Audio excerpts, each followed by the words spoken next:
Welcome back. आप देख रहे हैं आपके शेयर हमारी राय। ये कार्यक्रम आप ही के लिए बना है जहां आप अपने स्टॉक मार्केट से जुड़े सवालों के जवाब पाते हैं। और आज की हमारी खास मेहमान हमारे साथ जुड़ चुकी है miss Vijayalakshmi Ambala. She is founder SMT stock market today. Vijayalakshmi, आपका बहुत बहुत स्वागत है कार्यक्रम में। Thank you so much Geetu ji and good afternoon to you and all viewers. चलिए, आज सुबह निफ्टी में थोड़ा बहुत पॉजिटिव रुझान हमने देखा, लेकिन अब फिजल आउट हो चुका है और निफ्टी डे लो के आसपास कामकाज कर रही है। 23,621 का लेवल है। आज सेंसेक्स की वीकली एक्सपायरी भी है, उसका भी दबाव जो है बाजार पे बना हुआ है। Bank Nifty is not participating at all. आज ओपनिंग में हमने एक अच्छी recovery bounce back bank Nifty में भी देखा, लेकिन वो सस्टेन नहीं किया और सबसे ज़्यादा गिरने वाले में, अंडर परफॉर्मेंस में आज बैंक निफ्टी ही है। तो 315 अंक की गिरावट डे लो पे कामकाज करते हुए 53,257 के आसपास का लेवल देखने को मिल रहा है। एक दायरा सा बन गया है 53,000 एंड 54,000। 1,000 पॉइंट के दायरे में ही हम घूम रहे हैं। कोई ब्रेकआउट इस समय तो नहीं देखने को मिल रहा। तो विजयलक्ष्मी से पूछते हैं, Vijayalakshmi, your call on Nifty and bank Nifty. सुबह मैं 23,700 पर आएगा तो हम बाय कर लेंगे, इस विचार पर थी। एंड आई होप जिन्होंने सुना होगा उन्होंने देखा, शायद कर भी लिया होगा। तो 23,600 इज द स्टॉप लॉस, जो कि अभी तो आया नहीं है, लेकिन 23,615 जरूर आ गया है। अगर 23,600 टूट जाता है तो माई stop loss will be triggered spot chart पर 100 पॉइंट्स का। एंड सिमिलरली निफ्टी में, इनफैक्ट मैं पहले बैंक निफ्टी को एक बार और निफ्टी को और थोड़ा सा बात करना चाहती हूँ। देखिए, 23,350 निफ्टी 50 का सपोर्ट है।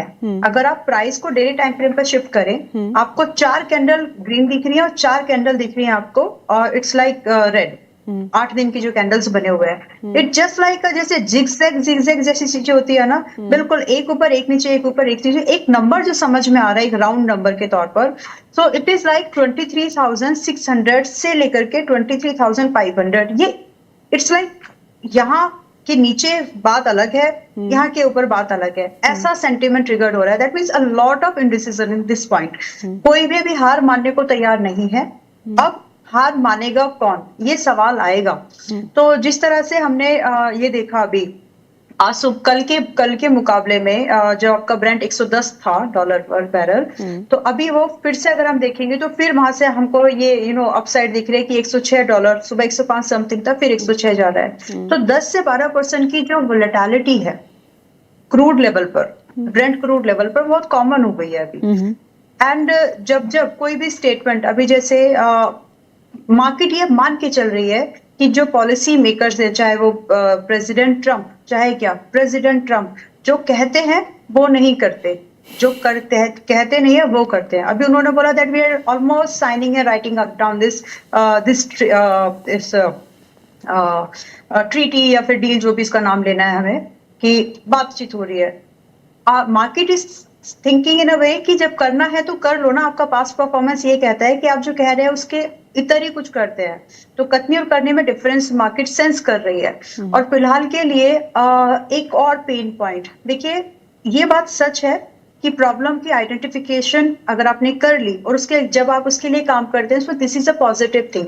I understand this and I admire this. RBI ने अभी मार्च में और फिर से 2 ऐसे बड़े स्टेप्स लिए गीतू जी, जो कि ये बताते हैं कि लिक्विडिटी क्रंच है मार्केट में, एंड करेंसी का डिक्लाइन, करेंसी का मेल्टिंग रोकना उनके लिए बहुत ज्यादा इंपॉर्टेंट बन गया है।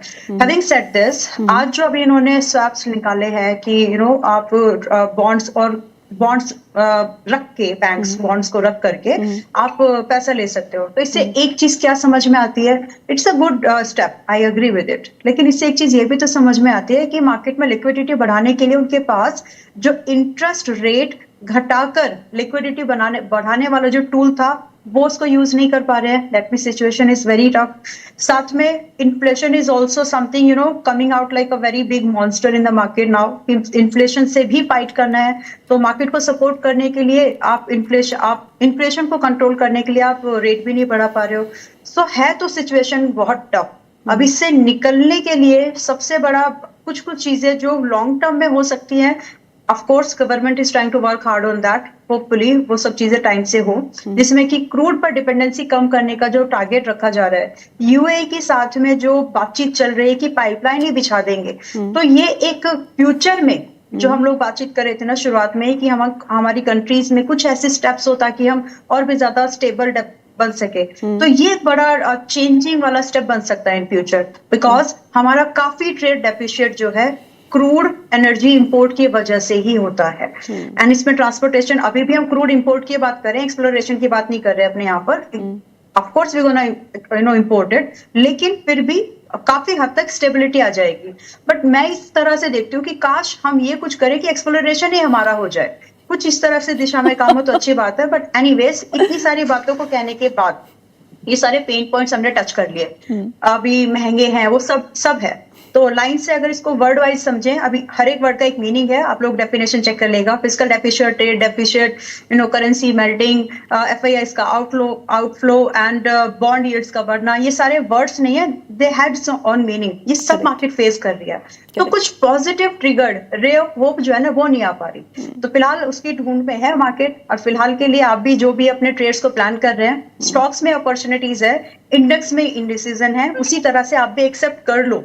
बार बार फाइट करने का कोई फायदा नहीं है इंडेक्स से, क्योंकि हर बार आपको हताहती हाथ लग रही है। तो एनीवेज, जो इंडेक्स में सपोर्ट है निफ्टी 50, तो जाकर के 22 और 20 की बातें होंगी शुरू, क्योंकि प्राइस स्ट्रक्चर वैसा है। तो 23,350 एक ऐसा सपोर्ट है जो ना ब्रीच हो तो हमारे लिए, हमारी मार्केट के लिए बढ़िया बात है। क्योंकि अगर ये ब्रीच होता है तो अमूमन ऐसा देखा जाता है कि अगर रिजेक्शन आपके टेक्निकल प्राइस पैटर्न से 50 दिन के मूविंग एवरेज से वापस आ रहा है, तो जो मोस्ट इंपॉर्टेंट सपोर्ट जो मार्च में बना था, इस तरह की सपोर्ट, मैं मार्च डे नहीं बोल रही हूँ, जो इस तरह के सपोर्ट होते हैं वो वहां पर फिर टेस्ट होते हैं, अमूमन उससे भी नीचे प्राइस जाता है। And so the Nifty bank. तो RBI is trying very hard कि बैंकिंग सिस्टम को, बैंकिंग इकोसिस्टम खराब ना हो, उसको सपोर्ट किया जाए। And once banking is considered the backbone, यहाँ तकलीफ हुई तो फिर प्रॉब्लम बढ़ाएगी। करेक्ट।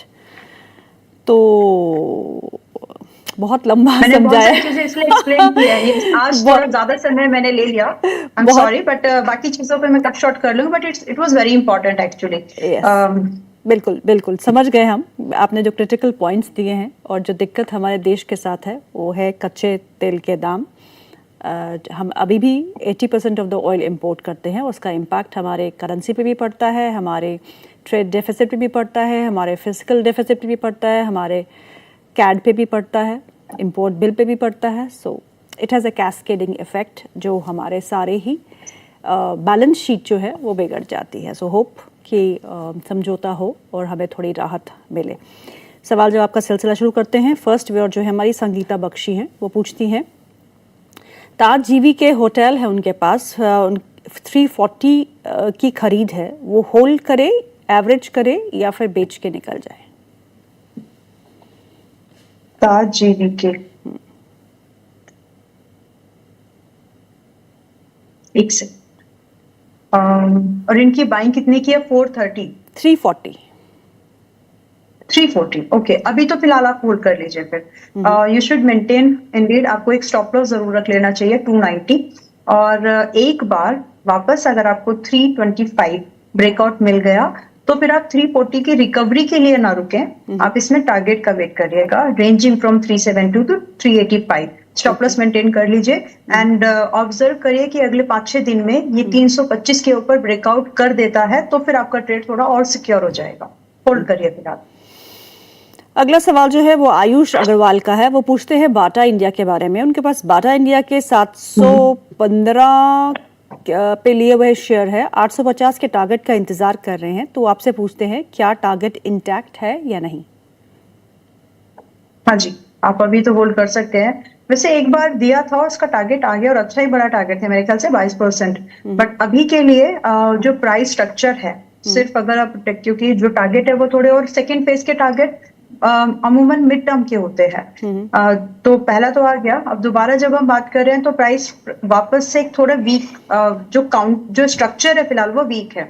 तो अभी के लिए अगर इसने 650 को बचा लिया, अभी 689 पर है, तो बच जाएगा ट्रेड आपका, मतलब सेकंड टारगेट प्रोस्पेक्ट से। अदरवाइज जब तक ये 745 को वापस से ब्रेकआउट नहीं करता है तब तक वीकनेस की एक्सपेक्टेशन हम रख सकते हैं। एंड अगर 650 के नीचे गया तो फिर 600 तक भी जा सकता है। सिमिलर स्ट्रक्चर है जो निफ्टी वगैरह में 50 दिन के मूविंग एवरेज से आता है। ठीक है, तो अभी हम इसमें ब्रेकआउट का वेट करते हैं। अभी फिलहाल होल्ड करिए और स्टॉप लॉस को लेकिन फिलहाल ध्यान में रखिए कि स्टॉप लॉस फॉलो करना है। ओके, अगला सवाल रोहित जैन का है। पूछते हैं लेटेंट व्यू के बारे में। लेटेंट व्यू है उनके पास, 197 पे खरीदा है। I am a long term investor, क्या सलाह देंगे आप? Long term investor, okay.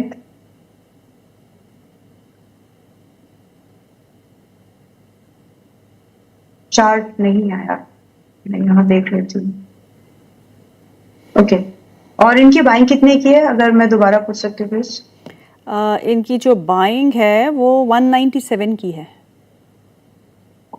197? या क्या बात, बढ़िया है। तो फिर आप होल्ड करिए पहले तो, लेकिन एक सलाह है एक्चुअली, आप अपना इन्वेस्टेड कैपिटल निकाल लीजिए, 322 पर चल रहा है, प्रॉफिट से होल्ड कर जाइए तो आपको तकलीफ भी नहीं होगी। एंड इसके बाद जो टारगेट है 400 से 420 तक के समथिंग टारगेट आपको 6 महीने के दायरे पर दिख सकते हैं। तो कैपिटल निकालने की सलाह मैं फिर भी दूंगी, बिकॉज पता नहीं ये मार्केट का ऊंट किस दिशा में बैठने वाला है। फिलहाल इसका स्ट्रक्चर तो ठीक है, इसलिए टारगेट की एक्सपेक्टेशन प्रॉफिट से रखिए, कैपिटल निकाल लीजिए इसमें से। ओके, अगला सवाल जो है वो है विशाखा जी का। वो पूछते हैं कि एनएमडीसी स्टील या फिर बैंक में से कोई एक स्टॉक जो आपको अच्छा लगता हो, जो लेने लायक हो। ओके, बैंकिंग में आप कोटक बैंक देख सकते हैं, एक second. But you know what, banking से ज्यादा आपने जो स्टॉक दिया है कंपैरिजन में वो ज्यादा ठीक है।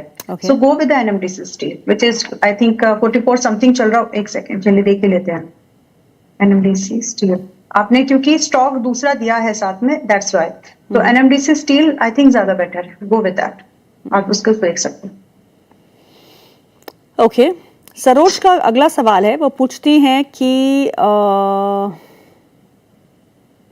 क्या करें, MEIL बाई किया है मैम 322 पे, 500 शेयर है, क्या करें?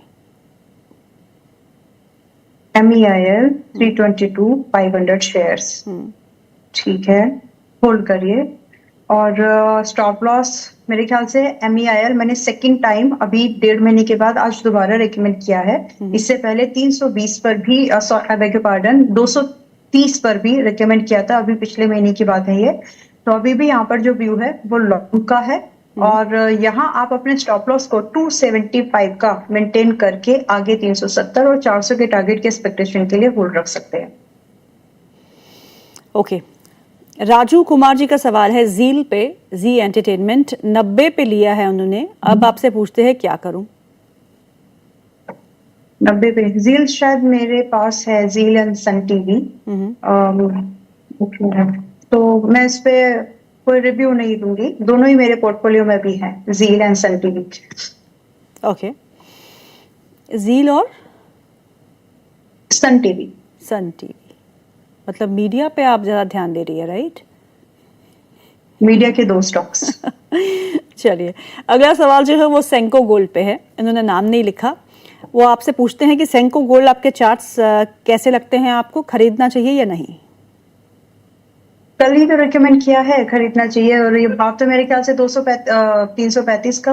हाँ, एक बार अभी खरीद के आप लोग जा सकते हैं। अब पता नहीं स्विंग का टारगेट क्या था, जस्ट अ मिनट की तुझे जस्ट चेक कर लेती हूँ, क्योंकि कल ही रेकमेंड किया गया है।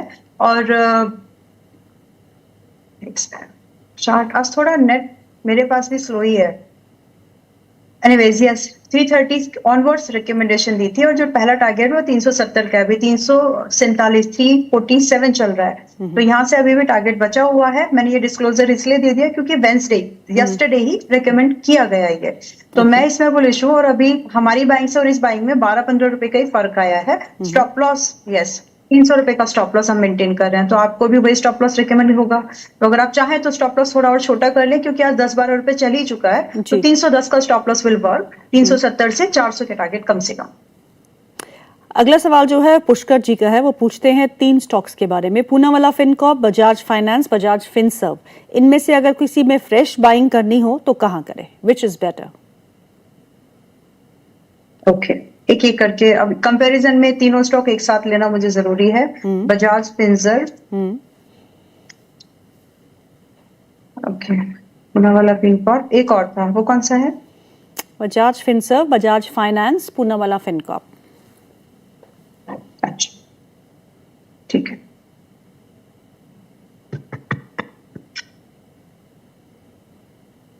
चार्ट्स ठीक है, बजाज फिंसर विच इज एट 1750, अभी 1752 चल रहा है राउंड फिगर। जी। यहाँ पर आपका रिस्क रिवॉर्ड ज्यादा फेवरेबल है, खोने रिस्क तीनों में है, लेकिन यहाँ पर स्टॉप लॉस छोटा है, दैट्स वाई इसको अटेम्प्ट करना ज्यादा फायदेमंद हो सकता है। और यहाँ स्टॉप लॉस आपको रखना चाहिए 1630 का, 1630 का। टारगेट की एक्सपेक्टेशन आप स्टार्ट रख सकते हैं 1870 से लेकर के 1870 ऑनवर्ड्स अप टू 2000। तो रिस्क रिवॉर्ड के मामले में Bajaj Finserv is much better. Okay, अगला सवाल जो है वो दास कैपिटल के नाम से आया है। आई डोंट नो उनका नाम क्या है। Can we take entry in Tata power, CESC, Adani power? Current market price पे क्या हम इन शेयरों में निवेश कर सकते हैं? Tata power, CESC, Adani power.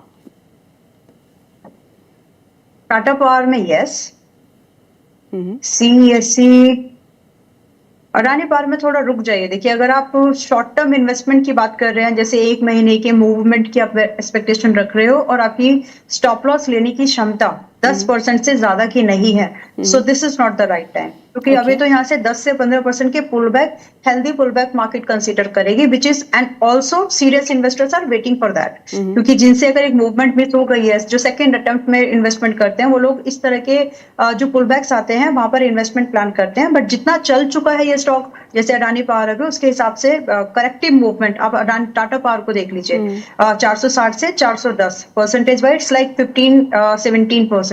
वो मूवमेंट अदानी पावर में अभी बाकी है, तो वहां वेट कर लीजिए। उसकी जगह पर टाटा पावर आज की डेट में खरीदने लायक है। स्टॉप लॉस यहाँ भी मेंटेन करना है, विच इज 370, लगभग 40 पॉइंट। और यहाँ से जो टारगेट है 440 ऑनवर्ड्स अप टू 470 के टारगेट की एक्सपेक्टेशन आप शॉर्ट टर्म के दायरे पर तो कर सकते हैं। बाकी इन्वेस्टमेंट के जो टारगेट है, मुझे याद है 600 का टारगेट मैंने दिया है 1.5 से 2 साल की इन्वेस्टमेंट पर, वो अभी भी इंटैक्टेड है। तो अडानी पावर में आज नहीं, अगर आप जो कंडीशन अभी बताए उसको एक्सप्लेन करने पर कंफर्टेबल ना हो तो इसमें कर सकते हैं। जो थर्ड स्टॉक आपने दिया है सीईएससी, यहाँ पर एक बार आप चाहें तो 178, ऑलमोस्ट 180 के आसपास अभी आया है। चार्ट साथ मेरे ठीक से नहीं ओपन हो रहा है, एक सेकेंड प्लीज।